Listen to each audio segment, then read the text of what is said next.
Welcome to learn digital media marketing. Myself Aamir Rashid.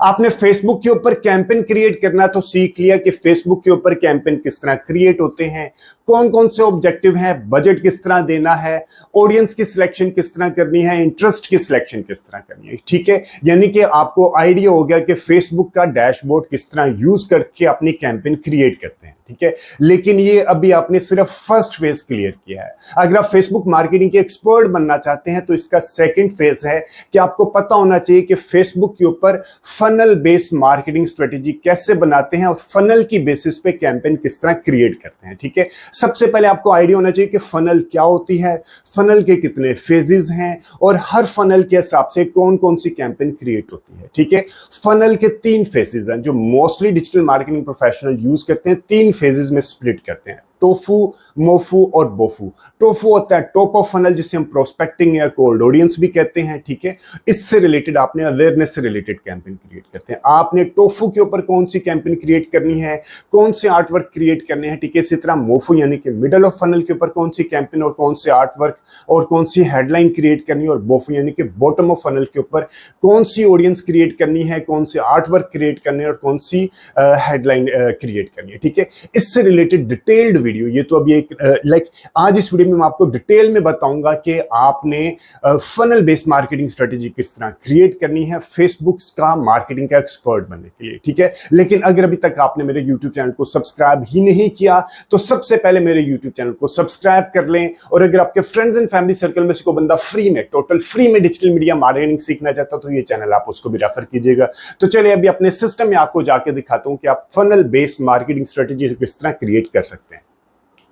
आज इस video में हम लोग फेसबुक की फनल बेस्ड मार्केटिंग स्ट्रेटेजी को डिस्कस करेंगे। सबसे पहले मैं आपको यह बता दूं कि फेसबुक की फनल बेस्ड मार्केटिंग स्ट्रेटेजी को समझने के लिए जरूरी है कि आपको फेसबुक के बेसिक कॉन्सेप्ट क्लियर हो। आपको पता होना चाहिए कि फेसबुक के ऊपर कैंपेन किस तरह क्रिएट करते हैं। आपको यह भी आइडिया होना चाहिए कि फेसबुक की ऑडियंस कौन कौन सी है, कौन कौन सी तरह की फेसबुक की ऑडियंस क्रिएट हो सकती है, सेव्ड ऑडियंस कैसे बनती है, कस्टम ऑडियंस क्या होती है, योर सोर्सेज यानी कि वेबसाइट के ऊपर ऑडियंस कैसे क्रिएट कर सकते हैं, मेटा सोर्सेज के जरिए ऑडियंस कैसे क्रिएट कर सकते हैं। इसी तरह आपको आइडिया होना चाहिए लुक लाइक ऑडियंस क्या होती है, look like audience, custom audience और सेव्ड ऑडियंस किस तरह क्रिएट होती है और किस तरह यूज होती है। जब आपको ये चीजें पता होंगी तो ही आप इस पोजीशन में आएंगे कि आप फनल बेस्ड मार्केटिंग स्ट्रेटेजी को यूज कर सकते हैं।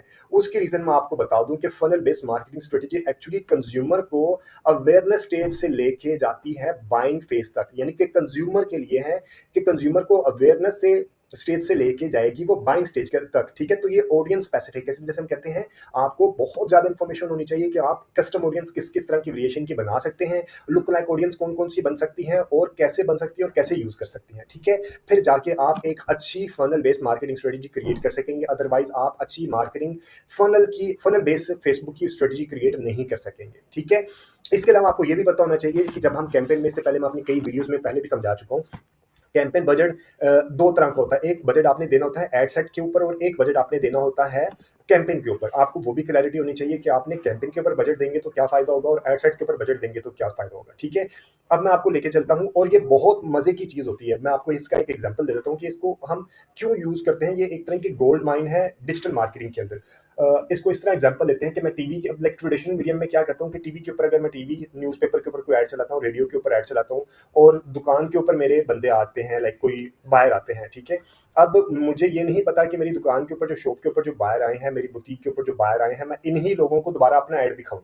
लाइक कोई ऐसा प्लेटफॉर्म नहीं है, लेकिन ये ऐसा प्लेटफॉर्म है कि इसमें लोग अगर मेरे मेरे लोगों ने अगर मेरे प्रोडक्ट के साथ इंटरेक्ट किया है, जिन्होंने इंटरेक्ट किया, मैं उनको दोबारा अपनी ऐड दिखा सकता हूँ। ये एक तरह की funnel strategy actually kind of a retargeting भी आप इसको ट्रीट कर सकते हैं। अगर आप ये वीडियो देख लेंगे तो आप रीटारगेटिंग कैसे क्रिएट करते हैं वो भी आपको आइडिया होगा, बल्कि आपको आइडिया होगा ही तो ही आप रीटारगेटिंग की कैंपेन क्रिएट कर सकेंगे। ठीक है, ये फनल स्ट्रेटेजी क्रिएट कर सकेंगे। अब मैं आपको ये बता दूं कि फनल का मतलब क्या होता है। फनल का मतलब होता है कि आप कंज्यूमर को एक बड़े फेज यानी कि अवेयरनेस से लेके आप आहिस्ता आहिस्ता उसको बाइंग फेज तक लेके जाते हैं। ठीक है, अब हम इसको थोड़ा सा देखते हैं कि आपने फनल स्ट्रेटेजी क्रिएट किस तरह करनी होती है। और एक और चीज बता दूं, ये जरूरी नहीं, एक चीज आप जेहन में रख लें, हो सकता है मैं आस्ता आस्ता चलते चलते मेरे माइंड से, क्योंकि मल्टीपल चीजें चल रही होती हैं एट अ टाइम। आप जब फेसबुक के ऊपर कैंपेन चलाते हैं, आप सिर्फ एक कैंपेन नहीं चलाते हैं। अगर आपका एड अकाउंट नया है, अगर आपका, मैं अभी आपको बता देता हूँ, यहीं पे मैं लिख भी देता हूँ, अगर आपका न्यू एड अकाउंट है, ठीक है, जिसके अंदर कोई डेटा नहीं है, कोई ऑडियंस का डेटा नहीं है, तो फिर आप प्रोस्पेक्टिंग से चलाएंगे और थोड़ी अर्से तक आप वेट करेंगे फॉर ऑडियंस बनने की, और फिर आप उसको रीटारगेटिंग के ऊपर लेके चलेंगे, यानी कि फनल के दूसरे से। ये तो अभी यानी कि टोफू के ऊपर चलाएंगे, और फिर बोफू और मोफू के लिए आप कुछ महीने वेट करेंगे। लेकिन अगर आपका एड सेट ओल्ड है, यानी कि पुराना एड सेट है, और उसके अंदर ऑडियंस का डेटा अवेलेबल है, तो आप प्रोस्पेक्टिंग भी चलाएंगे, साथ साथ आप उसको रीटारगेटिंग की कैंपेन भी चलाएंगे। ये नहीं है कि आप सिर्फ रीटारगेटिंग चला रहे हैं, प्रोस्पेक्टिंग नहीं चला रहे कि मेरे पास तो कंज्यूमर का डेटा अवेलेबल है तो मैं रीटारगेटिंग चलाऊंगा। तो रीटारगेटिंग भी एक स्टेज पे आके सैचुरेटेड लेवल पे आ जाएगी, तो आप कितने को लोगों को लाइक एक ही बंदे को बार बार कैसे रीटारगेटिंग करते रहेंगे। तो मल्टीपल कैंपेन आपने साइमल्टेनियसली चलानी होती है। अगर आपका एड अकाउंट नया है, आपने प्रोस्पेक्टिंग चलानी होती है, यानी कि कंज्यूमर ऊपर से मजीद कंज्यूमर आ रहे हैं जो कि फनल में नीचे आ रहे हैं, और उस फनल को नीचे भी आपकी कैंपेन चल रही है। ठीक है, ये नहीं कि सिर्फ आपने प्रोस्पेक्टिंग चलाई रखनी, ये भी नहीं करना कि आपने सिर्फ प्रोस्पेक्टिंग चलानी है अगर आपका एड अकाउंट पुराना है, और आपने रीटारगेटिंग की कैंपेन नहीं चलानी। अगर आपका एड अकाउंट पुराना है तो प्रोस्पेक्टिंग की, बल्कि जो अच्छे आप देखेंगे जो गारमेंट से रिलेटेड या अच्छे ई कॉमर्स प्लेटफॉर्म है, वो मल्टीपल प्रोस्पेक्टिंग की कैंपेन चला रहे होते हैं, मैं आपको अभी जाके आगे बताऊंगा, और मल्टीपल रीटारगेटिंग की कैंपेन चला रहे होते हैं। ठीक है, एक वो मोफू के ऊपर चला रहे होते हैं और कुछ कैंपेन वो बोफू के ऊपर जाके चला रहे होते हैं। ठीक है, ये एक एडिशनल पॉइंट समझिएगा। कुछ लोग क्या करते हैं कि सिर्फ प्रोस्पेक्टिंग के ऊपर चलाई रखते हैं और उसको रिटारगेटिंग नहीं करते, उसका उनको लाइक बेनिफिट तो होता है, लेकिन जो एक रियल बेनिफिट डिजिटल मार्केटिंग का कहते हैं ना, वो उनको नहीं हो पाता। ठीक है, अब मैं आपको जाके बताता हूं कि आपने प्रोस्पेक्टिंग पे और रीटारगेटिंग पे और हर एक स्टेज पे आपने कैंपेन डिफरेंट चलानी है। ठीक है, अब वो कैसे कैंपेन डिफरेंट चलानी है मैं आपको बताता हूँ। दो चीजें हैं प्रोस्पेक्टिंग, अगर मैं इस पूरे फनल को डिवाइड करूँ ना, तो दो चीजें नजर आती हैं, एक है प्रोस्पेक्टिंग, एक है रीटारगेटिंग। ठीक है, टोफू और नीचे मोफू और बोफू। ठीक है, अब मैं प्रोस्पेक्टिंग के ऊपर जब अपनी कैंपेन चलाऊंगा तो मेरी एड सेट जो होगा वो इंटरेस्ट बेस्ड होगा, डिटेल्ड जिसे हम कहते हैं टारगेटिंग करना। ठीक है, जब मेरी ऑडियंस एड सेट बनाऊंगा वो किस बेस पे बनाऊंगा, एक मेरा ऑडियंस बनेगी डिटेल्ड डेमोग्राफी के ऊपर। ठीक है, और कुछ एड सेट मैं बनाऊंगा लुक लाइक ऑडियंस के ऊपर। ठीक है, अभी मैं इसको मजीद जाके बताऊंगा आगे कि प्रोस्पेक्टिंग में आपने इंटरेस्ट बेस्ड ऑडियंस बनानी है और लुक लाइक ऑडियंस की बेस पे आपने एड सेट बनाने हैं। ठीक है, उसके बाद आप जब रीटारगेटिंग के ऊपर आएंगे, मोफू और बोफू के ऊपर आएंगे, तो आपने मोफू के ऊपर क्या करना है, आपने वो लोग जो कि आपकी वेबसाइट के ऊपर या फेसबुक इंस्टाग्राम के ऊपर एंगेज हुए हैं, उन लोगों की ऑडियंस क्रिएट करके आपने उनको दोबारा ऐड दिखाना है। छोटी सी एग्जांपल देता हूं, आपने फेसबुक के जरिए या किसी भी प्लेटफॉर्म के जरिए, फेसबुक, इंस्टाग्राम, यूट्यूब के जरिए आपने कैंपेन चलाई, कोई 2 लाख लोगों ने आपकी यहाँ पे मैसेज देखा, 2 लाख में से कोई 50,000 लोगों ने, उनमें से लाइक 50,000 अगर आपने फेसबुक के ऊपर चलाई है तो फेसबुक वाले फेसबुक के साथ इंटरेक्ट करेंगे, अगर आपकी इंस्टाग्राम के ऊपर चली है तो इंस्टाग्राम वाले इंस्टाग्राम के ऊपर इंटरेक्ट करेंगे, इसी तरह यूट्यूब की कैंपेन चली है तो वो यूट्यूब के ऊपर इंटरेक्ट करेंगे। तो मुख्तलिफ जगहों पे आपकी यानी कि फेसबुक वाली कैंपेन 1 लाख लोग फेसबुक के ऊपर आए और 10,000 लोगों ने इंटरेक्ट किया। ठीक है, अब ये जो 10,000 लोग हैं, आप इन एंगेजर को अपना, जिन्होंने एंगेज किया, इनकी आप ऑडियंस क्रिएट करेंगे, जिस तरह हम लोगों ने यहाँ पे ऑडियंस क्रिएट करते थे फेसबुक मेटा सोर्स के ऊपर जाके। ठीक है, और इनकी ऑडियंस क्रिएट करने के बाद आप इनको दोबारा ऐड दिखाएंगे। ठीक है, अब इनको, और इसी तरह आपके जो वेबसाइट के ऊपर आए, वेबसाइट के ऊपर आने के बाद उन्होंने अगर बाय कर लिया तो ठीक है, अगर उन्होंने बाय नहीं किया और ऐड टू कार्ट तक गए हैं तो उनको आप दोबारा ऐड दिखाएंगे, वो उनके लिए आप ऑडियंस क्रिएट करेंगे। ये वाली आपका फेसबुक लिंक होगा विद योर वेबसाइट पिक्सल के जरिए। ठीक है, तो वो फेसबुक पिक्सल के जरिए कैसे लिंक होता है, इन सब चीज़ों, इवन ये ऑडियंस कैसे बनाते हैं, detailed custom look like audience, इसके ऊपर भी पूरी वीडियोस अवेलेबल है, मेरी वीडियोस को रेफर जरूर कीजिएगा। ठीक है, जब आपने ऐड टू कार्ट के ऊपर भी आपने ऑडियंस क्रिएट करनी है और बना के आपने फिर उनको फॉर एग्जांपल उनको एक नया इंसेंटिव दे सकते हैं, होम डिलीवरी फ्री है, इस तरह की कोई भी आप ऑडियंस बना सकते हैं। ठीक है, इसके अलावा एक और ऑडियंस क्रिएट कर सकते हैं जो यहाँ पे बाय होगी, बॉटम ऑफ फनल पे पाया ऐड टू कार्ट के, उन्होंने बाय कर लिया। अब ये जो बायर हैं उनको आप क्रॉस सेल या अपसेल भी कर सकते हैं। बायर मतलब अगर आपके पास मल्टीपल प्रोडक्ट्स हैं, एक है आपके पास किड्स आइटम है, जेंट्स है, वुमेन है, इस तरह मल्टीपल प्रोडक्ट है, अगर उसने किड्स की प्रोडक्ट बाय की है तो आप उसको कोई और आइटम दिखा दें, क्रॉस सेल में होता है किसी और कैटेगरी का आइटम दिखा दें। अगर उसने अपसेल होता है कि with in the same category आप उसको कोई और प्रोडक्ट, अगर उसने फॉर एग्जांपल लेडीज गारमेंट्स में कोई चीज बाय की है तो उसका आने वाला, उसका जैसे ही कोई नया आर्टिकल आता है तो वो उसको दिखा दें, या उसको कोई उसी आइटम के अंदर रहते हुए कोई और डिजाइन उसको दिखा दें, अपसेल कर ले। ठीक है, तो ये क्रॉस सेल और अपसेल भी कर सकते हैं, वो भी क्या है, रीटारगेटिंग है। ठीक है जी, ये आपको क्लैरिटी होगी। अब मैं आपको थोड़ा सा डेप्थ में जाके बताता हूँ कि आपने ये जो एड सेट बनाने हैं, एड सेट कैसे बनाने हैं। एक्चुअल चीज ही ये है। ठीक है, आपने पास आया, प्रोस्पेक्टिंग के ऊपर आते हैं। प्रोस्पेक्टिंग में आपने डिटेल्ड टारगेटिंग करनी है। डिटेल्ड टारगेटिंग यानी कि जिसे हम कहते हैं इंटरेस्ट, बिहेवियर और डेमोग्राफी के ऊपर आप टारगेटिंग करते हैं।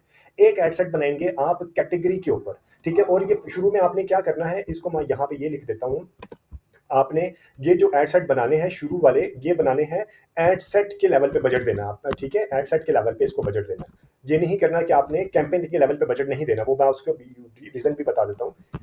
आपने इनको एड सेट के लेवल पे बजट देना शुरू में, और हफ्ता देखना आपने मल्टीपल एड सेट क्रिएट करने हैं। अगर आपने ये लाइक दोनों सिचुएशन में है, बेशक आपका एड अकाउंट नया है या आपका एड अकाउंट पुराना है, आपने मल्टीपल ऑडियंस को चेक करते रहना है, ठीक है।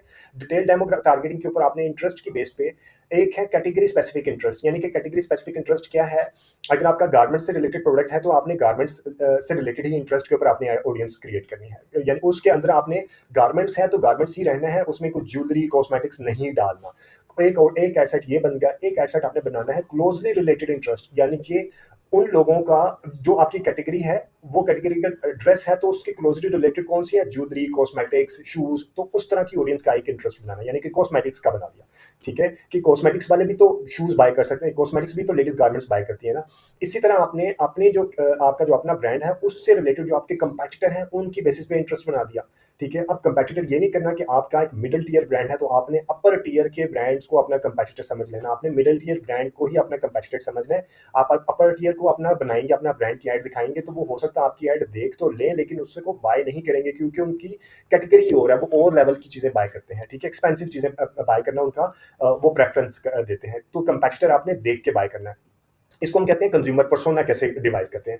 कंज्यूमर पर्सोना से रिलेटेड मेरी वीडियोस काफ़ी अवेलेबल हैं, आप एक बार वो भी ज़रूर रेफर कीजिएगा ताकि आपको पता चले कि आपने कंज्यूमर पर्सोना किस तरह क्रिएट करना है, ठीक है। इसके अलावा आपने टच पॉइंट के ऊपर आपने एडसेट बनाने हैं। टच पॉइंट होता है कि फॉर एग्जांपल अगर आपने लेडीज़ को अप्रोच करें तो लेडीज़ का टच पॉइंट क्या है, यानी कि फूडीज़ हो सकती हैं, फूडीज़ में केएफसी जाती हों, मैकडॉनल्ड्स जाती हों, ठीक है। इसी तरह आपने टच पॉइंट टू एक टच पॉइंट ये रख लेना है, इसी तरह आपने कोई एक आध और टच पॉइंट देख लेना। आपने कंज्यूमर को बड़ा थॉरोली अंडरस्टैंड करना है कि कंज्यूमर क्या करता है, यानी कि इसके अलावा क्या टच पॉइंट और हो सकते हैं, केएफसी चला गया, ब्यूटी सलून जानने वाले हो सकते हैं, ठीक है, यहाँ पे आप दे सकते हैं, यानी कि अपनी हेल्थ केयर से ऊपर ब्यूटी से रिलेटेड है, ब्यूटी सलून से लाइक ब्यूटी सलून में जाते हैं, ठीक है। इसी तरह आपने कोई और टच पॉइंट देखना है, यानी कि वो योगा करते हों, ठीक है, वेट लॉस के लिए से रिलेटेड वो चीज़ें देखती हों, इसी तरह आपने ये चीज़ों को बनाना है। इसी तरह आपने प्रोफेशन के ऊपर के वो वर्किंग लेडीज़ के ऊपर आप दे सकते हैं, वर्किंग लेडीज़ जो है, ठीक है, प्रोफेशन में आप टीचर, डॉक्टर, इन लोगों को भी आप अप्रोच कर सकते हैं। तो ये आपने मल्टीपल एड सेट क्रिएट करने हैं इंटरेस्ट के ऊपर, और हर एक को इक्वल बजट देना है फॉर 10 डेज,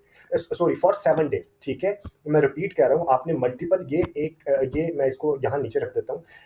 डिटेल्ड टारगेटिंग में आपने मल्टीपल एड सेट क्रिएट करने हैं और आपने हर एड सेट को इक्वल बजट देना है फॉर 7 डेज, और फिर आप देखेंगे कि कौन सा एड सेट अच्छा परफॉर्म कर रहा है। फिर मैं अभी आपको अगली स्टेज दोबारा बताता हूँ। एट द सेम टाइम आपने प्रोस्पेक्टिंग में डिटेल डेमोग्राफी के ऊपर आपने किया, और आपने लुक लाइक ऑडियंस के ऊपर भी आपने करना है, वो भी आपकी प्रोस्पेक्टिंग होती है। लुक लाइक ऑडियंस कैसे बनाते हैं वो मैं बता चुका हूँ, ठीक है। आपने लुक लाइक ऑडियंस क्रिएट की, वो भी बाय सामो इस स्टेज को हम क्या कहते हैं, टोफू, यानी कि टॉप ऑफ फनल, और ये होती है कोल्ड ऑडियंस, ठीक है। इस कोल्ड ऑडियंस ये लुक लाइक ऑडियंस भी बाय सामो जो बायर की, ठीक है, वो लोग जिन्होंने आपकी बाय किया हो उसकी, ये मैं आपको पहले बता चुका हूँ यहाँ पे कि इससे पीछे वीडियो में आपने लुक लाइक ऑडियंस बायर की कैसे बनानी है, ये मेरी एक वीडियो डिटेल्ड में अवेलेबल, आप वीडियो को रेफर जरूर कीजिएगा। आपने उसकी वो लोग जो आपके बायर हो चुके हैं उसी तरह की आपने फेसबुक से कहा कि मुझे एक ऑडियंस क्रिएट कर दो, तो फेसबुक ने उसी तरह की फीचर्स वाली एक ऑडियंस क्रिएट कर दी, लेकिन वो अभी आपके ब्रांड से अवेयर नहीं है, तो उनको अपने ब्रांड की ऐड दिखाना, ये एक एड सेट आप लुक लाइक ऑडियंस का भी बनाएंगे, ठीक है। ये अभी प्रोस्पेक्टिंग के लिए, और एक एड सेट बनाएंगे उन लोगों का जो कि आपके फेसबुक के ऊपर, इंस्टाग्राम के ऊपर, यूट्यूब के ऊपर जिन्होंने एंगेज किया, सोशल मीडिया एंगेजर, उनका भी एक एड सेट बना के आप उनको उनकी लुक लाइक ऑडियंस क्रिएट करेंगे, ठीक है। फेसबुक, इंस्टाग्राम, यूट्यूब के जो एंगेज किया उनकी आप लुक लाइक ऑडियंस क्रिएट करेंगे, ये भी टोफू यानी कि आपके ब्रांड से अवेयर नहीं होंगे, क्योंकि ये उनकी लुक लाइक ऑडियंस है, ये वो ऑडियंस नहीं है। वो ऑडियंस जो आपने बनानी है वो कस्टम ऑडियंस होगी, और अगर उन ऑडियंस की बेस पे आप लुक लाइक ऑडियंस बनाएंगे तो वो आपके प्रोडक्ट से अवेयर नहीं होंगे, उसे कहेंगे कोल्ड ऑडियंस और टोफू। तो आपने लुक लाइक के अंदर ये 2 एड सेट्स जरूर बनाने हैं, ठीक है। और उसके बाद आपने इसी तरह मल्टीपल एड सेट्स बनाने हैं डिटेल डेमोग्राफिक के अंदर रहते हुए इंटरेस्ट के ऊपर, यानी कि कुछ 6-7 एड सेट आप बनाएंगे depend upon your marketing budget, और एक हफ्ते के लिए हर एक एड सेट को इक्वल बजट देंगे। आफ्टर अ वीक आप, और हर एड सेट को बजट देना, आफ्टर अ वीक आप देखेंगे इनमें से कौन सा एड सेट ज्यादा अच्छा परफॉर्म कर रहा है, फिर आप उस एड सेट को लेके दोबारा प्रोस्पेक्टिंग की एड ही चलाएंगे, ठीक है। आप फिर उस एड सेट को लेके क्या करेंगे, दोबारा प्रोस्पेक्टिंग की ही एड चलाएंगे। यहाँ पे जो आपने देख लिया ना, इसे हम एक तरह का ए बी टेस्टिंग भी कहते हैं। ये जो इनमें से को आपने 7-8 एड सेट रखे, इनमें से जो अच्छा एड सेट परफॉर्म किया आफ्टर अ वीक, उनमें से 2-3 एड सेट आपने उठा लेने हैं और फिर आपने उसको कैंपेन बजट ऑप्टिमाइजेशन के ऊपर चलाना है, ठीक है? इसी तरह आपने एड सेट को टेस्ट करते रहना है, फिर आपने मल्टीपल कैंपेन चलाई रखनी है। प्रोस्पेक्टिंग के ऊपर भी तो आपने कैंपेन चलानी है ना, ये तो नहीं करना ना कि आपने सिर्फ इस हिस्से को तो नहीं देखना ना, इस हिस्से के लिए भी कैंपेन चलानी है और ये मसलसल कैंपेन चल रही है। एक कैंपेन मैंने कहा कि आपने यहाँ पे प्रोस्पेक्टिंग के ऊपर चलाई, एडसेट बजट के ऊपर रख के, फिर आपने देखा जो एडसेट अच्छा परफॉर्म किया उनको इसमें से निकाला और फिर उन्हीं कैंपेन उन्हीं एडसेट के ऊपर आपने दोबारा एक नई कैंपेन क्रिएट की और उस वक्त आपने क्या कहना है, कैंपेन बजट को रखना है, ठीक है? ये जेन में रखिएगा। अब ये हम लोगों ने बना दिया प्रोस्पेक्टिंग, ठीक है? अब जब प्रोस्पेक्टिंग कर ली तो हमारे वेबसाइट के ऊपर आगे यानी कि यहाँ पे मैं यहाँ इसी की एग्जांपल लेता हूँ। प्रोस्पेक्टिंग कर ली फेसबुक, इंस्टाग्राम, यूट्यूब वेबसाइट के ऊपर आगे, ठीक है? ये आ गया फेसबुक के ऊपर, इंस्टाग्राम, यूट्यूब के ऊपर। ये लोग इनकी एक कस्टम ऑडियंस बन जाएगी, ठीक है? जिन्होंने ये एंगेज किया उनकी एक ऑडियंस बन जाएगी। यहाँ पे मैंने ऑडियंस बनाने का तरीका बताया था, ठीक है? ये बनेगी कस्टम ऑडियंस। फिर इंस्टाग्राम का, फेसबुक का और अगर कोई वीडियो है, इसी तरह यूट्यूब का एक बनेगा कस्टम ऑडियंस, ठीक है? यूट्यूब तो खैर इस चैनल के ऊपर नहीं आएगा, इसलिए से यूट्यूब क्योंकि फेसबुक की बता रहा हूँ तो फेसबुक का नहीं आएगा। तो हम लोग क्या किसकी कस्टम ऑडियंस क्रिएट करेंगे? फेसबुक और इंस्टाग्राम की, ठीक है? फेसबुक और इंस्टाग्राम के ऊपर जो लोग जिन्होंने एंगेज किया उसकी कस्टम ऑडियंस बना के उनको अपने प्रोडक्ट की दोबारा ऐड दिखाएंगे, ठीक है? ये कैसे कस्टम ऑडियंस बनाते हैं मैं बता चुका हूँ। इसके बाद कुछ लोग हमारी वेबसाइट के ऊपर आएंगे, वेबसाइट विजिटर जो होंगे और वेबसाइट विजिटर्स ने होंगे लेकिन उन्होंने बाय नहीं किया होगा, ठीक है? अब आपने क्या करना है, उन लोगों को जो कि बायर होंगे उनको एक्सक्लूड करते रहना है। वेबसाइट विजिटर आए मेरी वेबसाइट के ऊपर और जिन्होंने ज्यादा टाइम गुजारा लेकिन उन्होंने बाय नहीं किया, उनकी एक आप एक ऑडियंस क्रिएट करेंगे। इसी तरह ऑडियंस क्रिएट करेंगे जो कि वेबसाइट के ऊपर आए, आके उन्होंने प्रोडक्ट रिव्यू किया और ऐड टू कार्ट तक भी लेके गए लेकिन फिर भी उन्होंने बाय नहीं किया, तो आप उनकी भी एक ऑडियंस क्रिएट करेंगे, ठीक है? इसी तरह आप जो लोग जिन्होंने बाय कर लिया और उनको आप उनकी भी एक ऑडियंस क्रिएट करेंगे, फिर उनको बायर को क्रॉस सेल और अपसेल करेंगे और ये जो add to cart but not buy है इनको आप एक नया ऐड बना के दिखाएंगे, फॉर एग्जांपल जिसमें आप कोई इंसेंटिव दे रहे हैं, कोई 5% 10% डिस्काउंट दे रहे हैं, होम डिलीवरी फ्री दे रहे हैं। इसी तरह ये वो लोग हैं जो आपकी वेबसाइट के ऊपर ज्यादा टाइम गुजारा है लेकिन आपने उन्होंने बाय नहीं किया। इसी तरह आप मल्टीपल ऑडियंस क्रिएट कर सकते हैं। आप ये भी ऑडियंस क्रिएट कर सकते हैं कि किसी ने वेबसाइट का पेज, आपका पेज ए देखा जो कि वुमन स्पेसिफिक था, ठीक है? वुमन कैटेगरी का था। अब इन और इसके अंदर जो लाइक वुमन कैटेगरी का जिसने पेज देखा और उसने पेज देखा साथ किड्स का भी, ठीक है? तो अब इसके अंदर आप इस ऑडियंस को इसकी एक ऑडियंस क्रिएट करके लाइक इसको भी कोई और ऐड दिखा सकते हैं, यानी कि आप मल्टीपल, अभी मुझे समझ नहीं आ रही कि मैं इसको आपको किस तरह वेरिएशन करके दिखाऊंगा।